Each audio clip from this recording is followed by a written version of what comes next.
আসসালামু আলাইকুম। সবাই কেমন আছেন? যারা ভূত বা জিনের গল্প শুনতে পছন্দ করেন তারা এরকম আরও ভিডিও পেতে আমার চ্যানেলটিকে অবশ্যই সাবস্ক্রাইব করবেন। আগেই বলে রাখি, এই গল্পগুলো বিভিন্ন জায়গা থেকে সংগ্রহ করা। চলুন আজকের গল্পটি শুরু করি। আমাদের বাড়ির পাশেই একটি শ্মশান ঘাট রয়েছে। প্রায়ই সেখানে মরদেহ পোড়ানো হয়। বরাবরের মতো সেদিনও একটি মেয়ের লাশ পোড়ানো হচ্ছে। দিনটি ছিল মঙ্গলবার। সবাই বলাবলি করছিল লাশটি জীবিত থাকা অবস্থায় নাকি অনেক কষ্টে ছিল, তাই গলায় ওড়না পেঁচিয়ে আত্মহত্যা করেছে।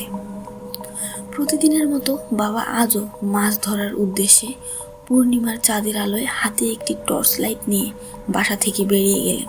কিন্তু রাত 1টা বেজে যাওয়ার পরও বাবার আসতে দেরি হচ্ছে দেখে আমার মা অনেক চিন্তায় পড়ে গেলেন এবং তার মনে পড়ে গেল সকালের সেই লাশ পোড়ানোর কথা। তাই তিনি আর দেরি না করে আমার 2 চাচাকে ডাকতে লাগলেন। এরপর আমার 2 চাচা, আমি এবং আমার চাচাতো ভাই শাহিন মিলে বাবাকে খুঁজতে গেলাম। কিন্তু আশেপাশে কোথাও কোনো লাইটের ছিটে ফোটা নেই।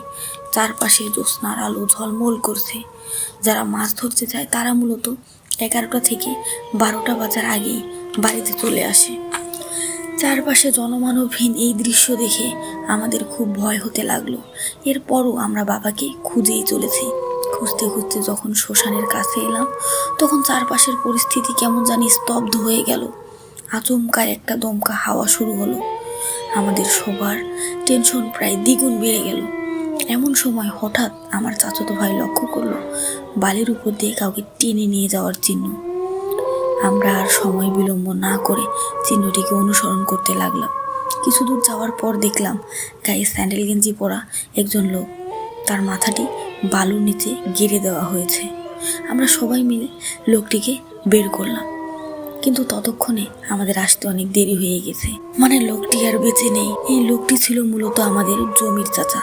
এটা দেখার পর আমাদের অবস্থা যে কেমন হয়ে গেছিল, হয়তো এটা বলে বোঝানোর মতো আমার কোনো ভাষা জানা নেই। এদিকে সেই থেকে দমকা হাওয়া যেন বেড়েই চলেছে। লাশটি থেকে 2-3 হাত দূরে বাবার টর্চ লাইটটি পড়ে থাকতে দেখলাম। একটু এগিয়ে যেতেই দেখলাম বাবা অচেতন অবস্থায় পড়ে আছে। আমরা আর দেরি না করে লাশের বাড়িতে খবর দিলাম এবং বাবাকে নিয়ে বাড়িতে আসলাম। সেদিন রাতে বাবার আর জ্ঞান ফিরল না। পরের দিন দুপুর 3টার দিক তার জ্ঞান ফিরল। 2-3 ঘন্টা পর কি হয়েছিল কাল রাতে জিজ্ঞেস করলে তিনি বলতে শুরু করলেন, আমি আর তোর জমির চাচা বেশি মাছ পাওয়ার আশায় শ্মশানের ওই দিকে যাচ্ছিলাম।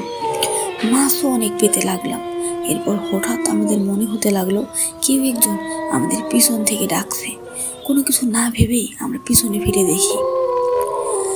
ফিরে দেখতেই দেখি সাদা পোড়া একটি বীভৎস চেহারার মহিলা আমাদের দিকে দৌড়ে আসছে। এটা দেখার পর আমরা বাড়ির দিকে দৌড়াতে লাগলাম, কিন্তু কিছুতেই জোরে দৌড়াতে পারছিলাম না। মনে হচ্ছিল কেউ একজন আমাদের পা শক্ত করে বারবার টেনে ধরছে। অনেক কষ্টে যখন নদীর কিনারায় এলাম, তখন দেখলাম আমরা শ্মশানের কাছে, আর আমাদের সামনে সেই বীভৎস মহিলাটি দাঁড়িয়ে আছে। এটা দেখার পর আমার আর কিছুই মনে নেই। চোখ খুলে দেখি আমি বাড়িতে। এরপর তিনি বললেন, তোর রহিম চাচা কেমন আছে, কোথায় আছে? আমরা বললাম তিনি ভালো আছে। তিনি তখন তার নিজ বাড়িতে, কারণ এতক্ষণে তাকে জানাজা পড়িয়ে কবর দেওয়া হয়েছে। সেদিনে সেই ভয় বাবাকে প্রায় 2-3 বছর স্তব্ধ করে রেখেছিলেন এবং তিনি আর কখনো রাতে মাছ ধরতে যায়নি।